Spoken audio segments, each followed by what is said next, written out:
What's going on, crime fighters? It's the night, and it's time to unite for yet another damn awkward interview. They're just never gonna learn, are they? Anywho, this one is for the Fantastic Four. Apparently, the cast, while getting interviewed, it gets very awkward and sexist and racist and all type of other shit. And it gets intensely awkward. So, time for me to get awkward watching this. By the way, shout out to Marcos Romero. You wanted a shout out, good friend? Here's your shout out. Let's begin. The movie, start the movie. Fantastic Four. The obvious question, obviously for you two. I'm a fan of superheroes. I know the backstory. I have not yet dug into the backstory between Sue Storm and Johnny Storm. Yeah. Sue Storm was adopted. Is that the question? Well, not yet. That ruined my question. Have you seen the movie? No. I did that on purpose. We haven't either. Okay. Really? No. You just know your scenes and that's it. I mean, we read the script. Yeah, but you haven't seen the whole thing. When will you see it? Or do you not see your movies? We might see it at the premiere. That's the premiere. You're going to wait till then. You're going to let it. Well, from what I understand, you're brother and sister. Yeah. Am I missing something? No. Because the obvious question is what, they were brother and sister? Yeah, but you're white, you're black. You are both that. But how does that happen? Because in the other one, it's just their brother and sister. Yes. There was no backstory. Jessica Alba. I think they did the same thing with this one too. I don't think there's any backstory. Just brother and sister. No, I mean, how did that happen? There has to be some type of adoption thing going on. Hey, I mean, or is that it? I mean, no, I don't think they could be raised as brother and sister. I mean, there's a whole bunch of different family dynamics that could be without the obvious adoption. Okay. Is that a big portion of the movie that explain all that? You'll have to see it and check it out. You haven't seen it. No, I don't need to see it. I already know what's up.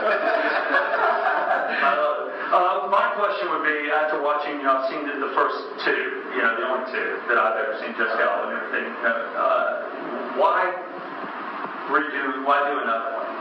I mean, what is it? Just a reboot? Is this what Hollywood is into? Just redoing it again? Was that not the right Fantastic Four? Does this one follow more of a comic book line than the other one did? Or I mean, I don't know the why or the reason for it. Sometimes studios just kind of recycle properties, I mean, how many Batmans have they made? And well, that's the thing. I keep saying why that's it. Although hey, don't get me wrong. I love you, Shooter. Oh, thanks, man. Well, you're way hot. Why did you cut the hair?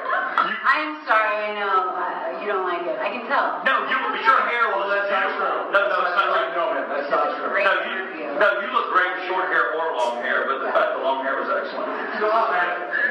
So did you cut your hair for this? I cut my hair for the movie I just did. Just did? Yeah. What's the other movie? What did you cut your hair for? They asked me to. I'm an actress. I have to be a comedian. Will you guys stay in this? That's the other question. Will there be a second and a third? And will this... Because I just hate when... Yeah, they already have the next one that's already announced. If we make it. So this could be a 3 or 4 movie run for you guys. We hope so. Yeah. And you're going to grow your hair back out. Horrible. I promise. And yours, Billy... Is that weird me out that he's doing that? It's creeping me out. Which part? The haircut.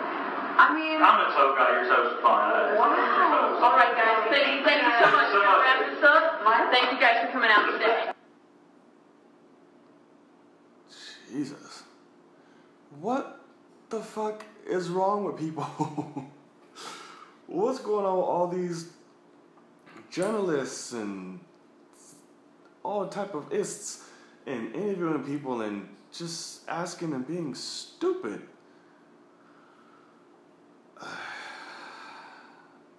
I don't get it, y'all. This makes no sense. Like, why would you... Like, even the obvious, like, for the whole brother and sister thing, like, you didn't even try to hide that. Like, you just completely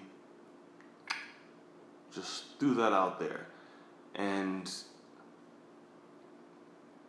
it wasn't even subtle to the fact of trying to make the race thing or adjust, or, what's the word I'm looking for? Or address the race subject. They just kind of threw it in there, made it awkward. I just don't care about the movie at all, but even at first I was like, well, he's, you know, they're white and black, like what's happening? Because to me the thing was, none of them even, if, and now they're just going to be either were adopted or they were blood, but none of them look mixed at all. Clearly she's adopted, but he went about it in a completely rude way, like directly to them. And I'm like, you're fucking nuts. I see Miles Teller wasn't there. The interview guy, the journalist, was hitting on Miss Mara, which was weird. He looked like a biker that was in the bar shop in Terminator 2. It's just weird. People get really unprofessional these days, especially journalists. And I forget what else they're called. But yeah, could you tell I'm tired though? A little bit? A little tired. But I had to react to this because I was like, this is interesting, and I'm sure people will be talking about it. And I want to share my views on it a little bit. If you're going to do your job, do it correctly. And if you want to tackle something controversial, then go about it in a professional manner that doesn't automatically and naturally and obliviously or just offend people. Because then you're just a jackass versus a professional. Join me on the road to 10,000 subscribers. Like, comment, and share. Subscribe if you haven't already. Follow me on Twitter, along with the rest of my social media posted in the description box below. It's the night. Good night.